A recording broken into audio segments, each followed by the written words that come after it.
I ended my engagement to my fiancée after she wanted a break to explore her ex. I sold our house and disappeared. Hello, everyone.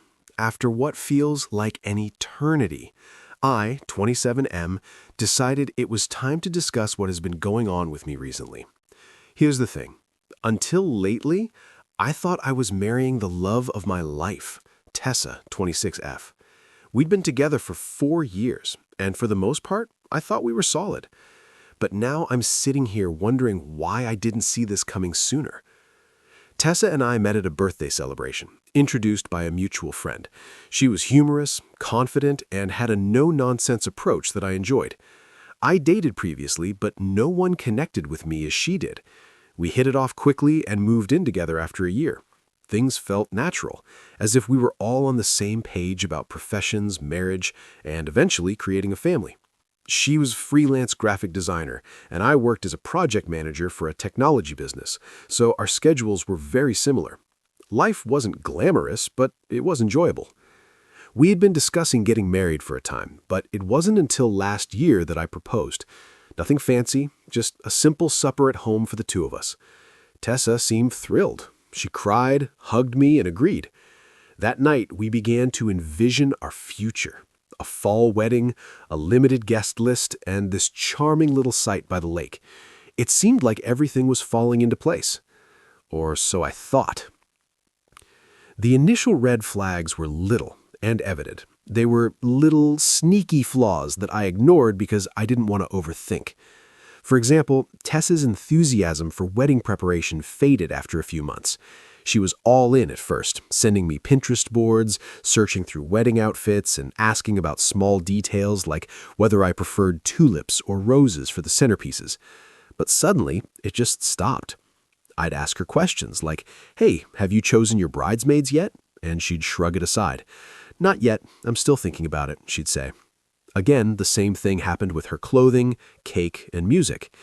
Every decision we'd been so enthused about had become something she wanted to postpone. "There's still time," she'd say. The wedding seemed like an afterthought. At the time, I told myself it was just stress. Wedding planning can be overwhelming, right? Plus, Tessa had a lot going on at work. I assumed she'd snap out of it eventually. What I didn't realize was that her lack of enthusiasm wasn't about the wedding, but about us. The true slap in the face happened one night while we were out with some friends. Someone brought up the dumb TikTok game, which you've probably seen. It's the one where you have to answer personal questions while keeping a straight face and not passing judgment. Everything was going well until someone said, "If you could relive one relationship, which would it be?" Without thinking, Tessa responded, "Oh, probably Dylan." Just like that. Dylan, her college ex, the person who cheated on her.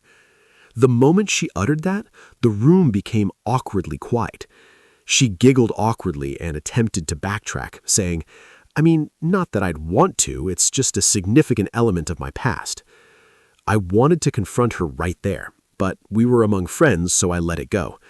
Later, when we were alone, I asked her about it. What was it about Dylan? Why would you choose to revisit that relationship? She simply shrugged it off as if it were no big thing. "It was a stupid game, Liam. Don't take it so seriously," she grinned and shifted the subject. I didn't press it because, honestly, I didn't want to start a battle over something that could have been minor. But deep down, it stayed with me. Following that, her behavior became more difficult to ignore. She was using her phone more frequently, going through her texts with a cheeky little smile. She began creating vague explanations for why she couldn't hang out or why she would cancel plans at the last minute. "Oh, sorry, I just have a lot of work to catch up on tonight," she'd typically remark. Or, "Maybe I promised my mom I'd visit this weekend." The justifications were not particularly suspicious, but they were stacking up. It seemed like I had become less of a priority. Then came Friday night, which changed everything. I arrived home early from work, excited to spend the evening with Tessa. I was hoping we could order in and binge-watch something, a quiet night. When I came in, however, the atmosphere seemed odd. She was sitting on the couch, holding her laptop, but she wasn't working. She was staring at the screen, absolutely unfocused. "Hey, I'm home, I murmured, hoping to relieve the tension. You're early, she said, as if it were a negative thing. I shrugged it off and went into the kitchen to begin preparing dinner. But the silence in the house was oppressive. Usually she'd ask how my day was, or tell me about her own. What about tonight? Nothing. Finally, I looked around and asked, Is everything okay? She shut her laptop and glanced at me. Actually, there's something I need to talk to you about. And my stomach sank. You know how you feel when you know something horrible is going to happen, but you can't stop it? That was me, standing there like an idiot with a spatula in one hand. I approached and sat across from her. All right, I said. What is going on? She paused, as if she were trying to find the proper words. She just came out with it.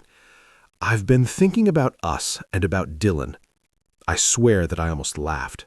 Dylan? Are you serious? What about him? She bit her lip and avoided my gaze. I suppose I need some time to consider things through. I'd like to take a break and see whether there's still something there with him. I couldn't believe what I heard.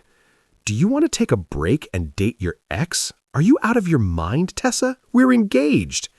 It's not like that, she responded hurriedly, as if she could smooth things up. I just want to know if I'm making the right choice with you, and if it doesn't work out, I pledge to come back.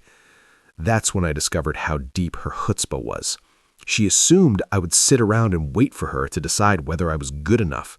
Something inside me moved at that very instant. I did not yell or blow up. I just sat there, staring at her, wondering how the hell I hadn't seen this coming. I wasn't sure how to answer at first. My fiancée recently informed me that she wants to take a break to explore things with her ex Dylan. What can you say to that? Finally, I asked, So what does this break mean to you? My voice came out more calm than I felt. She straightened up slightly, as if she had been ready for this conversation. I believe we need some space to figure things out. I'll take some time to see if my feelings for Dylan are genuine, and you are welcome to ponder on us as well. Well, I couldn't believe the audacity. Wait, I replied, leaning forward. You're saying you need to date your ex, but I need to reflect on us? What kind of backwards logic is that, Tess? She sighed, as if I were the one acting unreasonable. It's not about you doing something wrong, Liam. This is about me figuring out what I need. She seemed to have practiced this. The way she spoke, the way she avoided eye contact, it was as if she had already decided this was going to happen and simply wanted me to accept it. You know this sounds insane, right? You don't just put your fiancé on hold while you go play what if with some guy who treats you like garbage. Her face tightened, and for the first time I realized how stubborn she could be. I'm not asking for permission, Liam. I'm telling you what I need. That one landed differently. I wasn't just sad anymore. I was angry. I stood up and began pacing, hoping to calm myself down. So what, Tessa? You're just going to pack a bag and head over to Dylan's place? Is that your big plan? No, she insisted. It's not like that. I don't know what it looks like yet, but I need clarity before we move forward. I owe it to myself to know I'm making the right decision. You owe it to yourself? I asked, laughing cruelly. And what about what you owe me? We're engaged, Tessa. We're supposed to be building a life together. And now you're telling me you need to test drive your ex to make sure I'm good enough? I never said you weren't good enough, she replied, her voice rising. But if we're going to spend the rest of our lives together, I have to be certain. And right now, I'm not. That was it. She wasn't just interested in exploring things with Dylan. She was also unsure about me. Even after 4 years together and all of our plans, she was still unsure. It struck me all at once. She didn't realize how painful and stupid her plea was. She believed this was reasonable, that I'd just sit there while she figured out whatever foolishness was going through her head. I stopped pacing and glanced at her. Really stared at her. You know what? Sure, I responded, my tone bland. Take your break. She blinked, surprised by how quickly I agreed. Liam, I'm not trying to hurt you. I need space to figure things out. I nodded and kept my expression bland. All right, if that's what you need. She paused, as if she expected me to argue or fight for her. When I didn't, she stood up, took out her laptop, and murmured, I'll stay at my mom's for a bit. this isn't forever. We'll talk when I've had some time."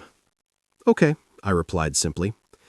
She looked at me, wondering how to answer, and then disappeared into the bedroom. I could hear her moving around and throwing items into a bag. I remained calm on the couch, but my mind was already turning. If she really wants a break, that's okay. Let her have it. Several minutes later, I heard the front door close. She was gone, perhaps believing she had abandoned me here to wait and worry. She had no idea I was not going to sit around and do nothing. She could have her fantasy, but I had other ideas. Now I'll provide an update once I've set some things in motion. This is not going to end the way she expects it to. Update 1. Thank you for your feedback and suggestions on my last post. A lot has happened this week, and I'd like to report how things are going. First and foremost, I want to thank everyone in this community for their wonderful support. Many of you mentioned that I don't just sit around waiting, and you were correct. I've been busy putting everything into motion. First, I called my pal Noah. He's been my best friend since college, and he's not the type of man to sugarcoat things. After hearing the full story, he brought over pizza, and we spent the entire night scheming. "Dude, you realize she's going to try to crawl back once things don't work out with Dylan, right?" Noah reminded me. He was correct, of course. The more we talked, the more obvious it became that I needed to be proactive. This was not about vengeance, it was about regaining control of my life. I began with the house. Tessa doesn't seem to recall that it's entirely in my name. She loves to act as if it's our home, always talking about the curtains and paint colors she chose, yet I'm the one who pays the mortgage. I phoned a realtor first thing Monday morning. The realtor came by to see the property, and we decided to list it right away. The market in our neighborhood is now hot, and we already have several potential purchasers. Tessa has no idea. She probably believes I'm sitting here in our shared home, waiting for her to sort out her feelings. The next step was to gradually remove her from my life. You remember the live, laugh, love placards she insisted on putting up? Gone. Did she have to have those beautiful throw pillows? Donated. Her clothing and personal belongings that she left behind? I carefully packaged them all up. But this is where I became strategic. Instead of just dropping her belongings off at her mother's house or having her come fetch them, I hired a moving company. They took everything to her mother's house and left a short note. "Here's your stuff. Good luck with Dylan." I know some of you may think this is petty, but I disagree. I'm not being vengeful, I'm being efficient. She wanted some room to think things through. Well, she's got it. Literally. The most fascinating moment came when mutual friends began asking questions. Instead of playing the victim or slandering her, I simply stated the truth. Tessa decided she needed to explore things with her ex before committing to marriage. I decided I deserve better than being someone's backup plan. You should watch how people respond to that. No drama, no accusations, just facts. It's amazing how rapidly the story changes when you don't try to control it. I've also been making moves at work.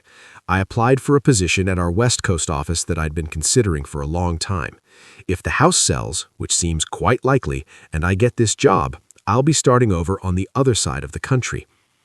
Tessa has attempted to contact me several times this week, first with lighthearted texts like, "Hope you're doing okay," and progressing to progressively concerned messages when she learned I was actually making changes rather than simply waiting around. Yesterday, she was in a panic when her mother informed her that the boxes had been delivered. "What are you doing? Why are you acting like this is over?" I kept my response simple. "Because it is over, Tessa. You made your choice, and now I'm making mine." She began crying, claiming that she simply wanted time to figure things out, that I was being quick, and that this was not what she meant when she asked for a break. "What did you expect?" I questioned her. "That I'd sit here like a faithful puppy while you test drove your ex? That's not how this works." "But what if I realize you're the one I want?" She was weeping. "Then you'll have learned a valuable lesson about not taking people for granted," I said before hanging up the phone. The weird thing is, I'm no longer upset. Instead, I feel liberated. Every box I pack, every move I make feels like I'm reclaiming parts of myself that I didn't realize I'd given up. Noah came by again yesterday to assist me with packing the house. He also saw the change in me. "You seem different," he observed. "More focused." He's correct. I'm different. When Tessa first revealed her desire to pursue things with Dylan, I felt like my world was falling. Now I see it wasn't my world collapsing, but rather the false reality I'd been living in finally disintegrating. I have more things in the works, but I will hold them for the next update. For the time being, I'll simply say this. Sometimes the greatest way to respond to someone treating you as an option is to completely remove yourself from their list of options. Stay tuned. This narrative hasn't ended yet, and I have a feeling Tessa is finding that her break to straighten things out isn't going to go nearly as planned. Update 2. I appreciate all of the feedback on my recent update. Things have escalated significantly, and I'd like to tell you how the situation has evolved. Remember how I mentioned applying for the West Coast position? Okay, I got it. The timing could not be better. The house is under contract and the closing is slated for next month. But that's only the beginning. What's particularly interesting is how Tessa's Dylan exploration is unfolding. Through mutual connections, I discovered that their restored passion isn't quite the fairy tale she envisioned. Apparently, 4 years haven't changed him much. He's still the untrustworthy guy who cheated on her in college. But here's when it gets good. Tessa has attempted to control the narrative on social media. She's been sharing vague, inspiring phrases about finding yourself and following your heart. So I decided to play the same game, but with a twist. I created a single, factual post. Update on my life. Excited to announce I've accepted a position in San Francisco. Sometimes when one door closes, better ones open. Looking forward to this new chapter. The comments and texts began pouring in.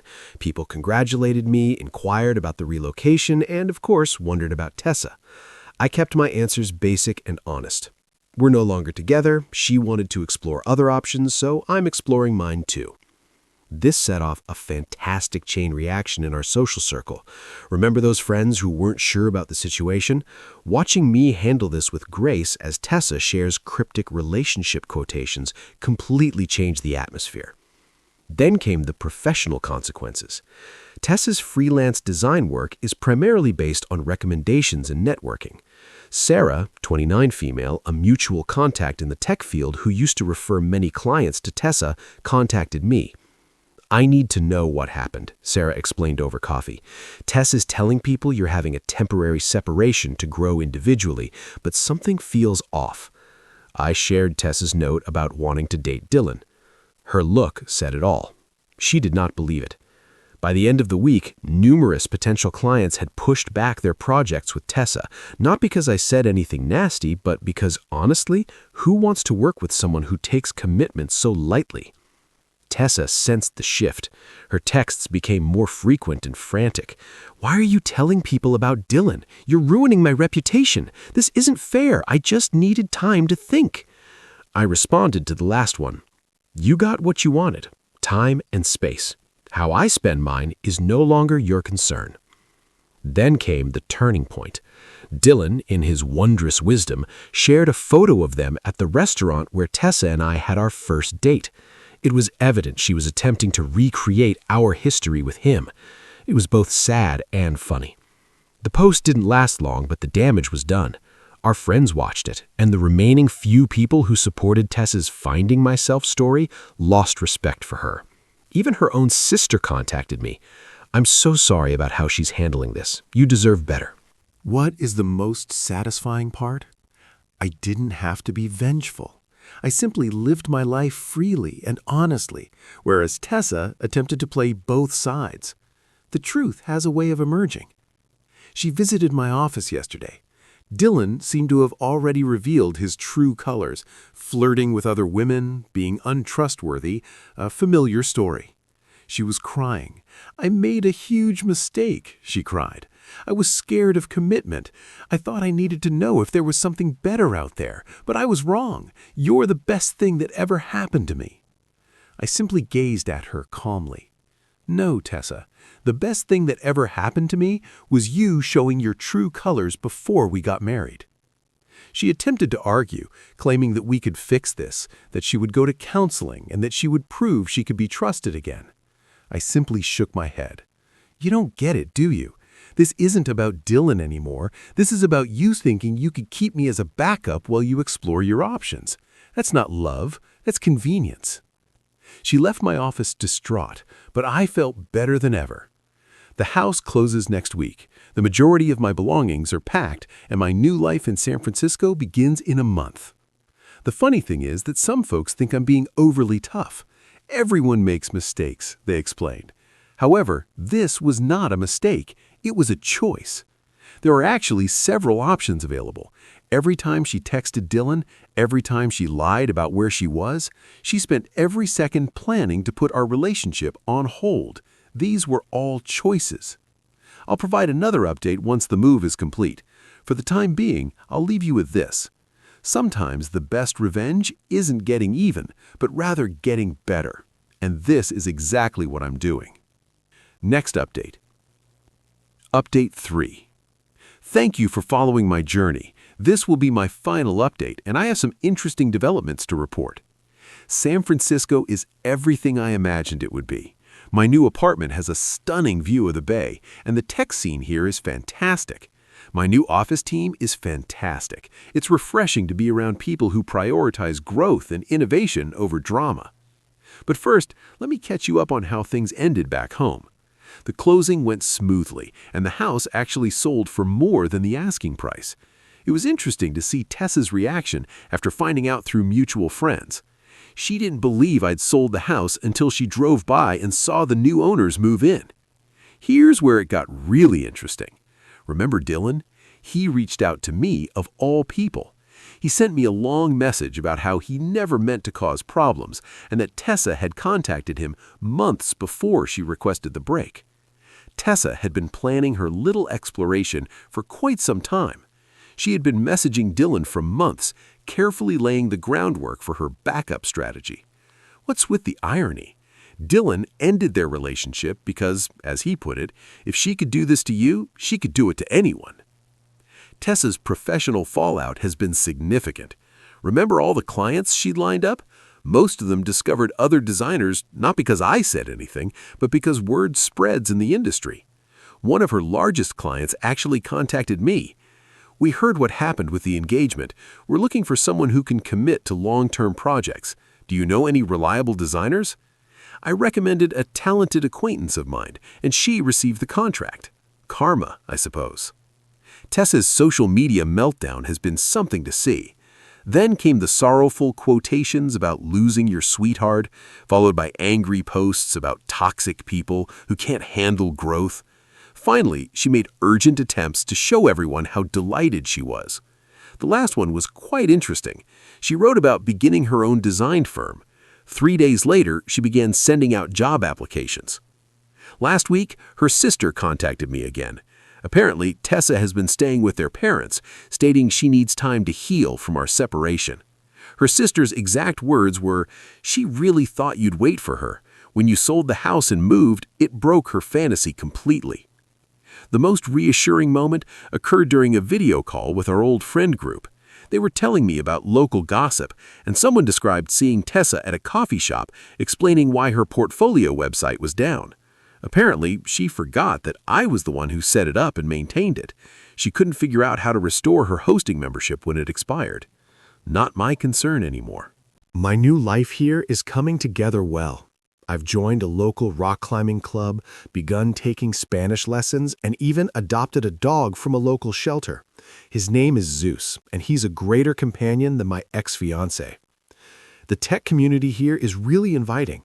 Last week, I was invited to speak at a developer conference, which would not have happened if I had stayed at home. It's amazing what you can accomplish when you're not dragging dead weight. I had one last interaction with Tessa. She sent me an email requesting some old images from our shared cloud storage. I had already downloaded what I wanted and terminated the account several weeks ago. Her email stated, "I know you're trying to erase me from your life, but you can't just delete our memories. Those 4 years meant something." My reply was simple. You're right. Those years taught me what I don't want in a partner. Thanks for the lesson. Some mutual acquaintances believe I am being very harsh and should be more understanding of her moment of confusion. However, that wasn't a moment. It was a calculated decision to keep me as a safety net while she pursued what she believed to be a better option. What is the most important thing I've learned from all of this? Sometimes the worst things that happen to you result in the best outcomes. If Tessa hadn't shown her true colors, I could have married her only to learn her genuine personality years later, possibly with children in the mix. Instead, I'm in a lovely city with a wonderful job, making new friends and feeling optimistic about the future. The anguish of betrayal has been replaced by thankfulness for the bullet dodged. Thank you to everyone who has followed the story and offered advice. Your encouragement helped me remain strong when I might have faltered. And for anyone going through a similar situation, know this. When someone shows you who they are, believe them the first time. Don't wait around for them to alter their mind about you. Life is too short to be someone's backup plan. Sometimes the best thing you can do is walk away and make things better for yourself. That's it for now, guys. This chapter of my life has officially ended, and I couldn't be more excited for the next one to begin. Take care, and thank you for everything. Thank you for watching. If you haven't subscribed yet, please do so and hit the notification bell to stay updated with more shocking real-life stories happening around you.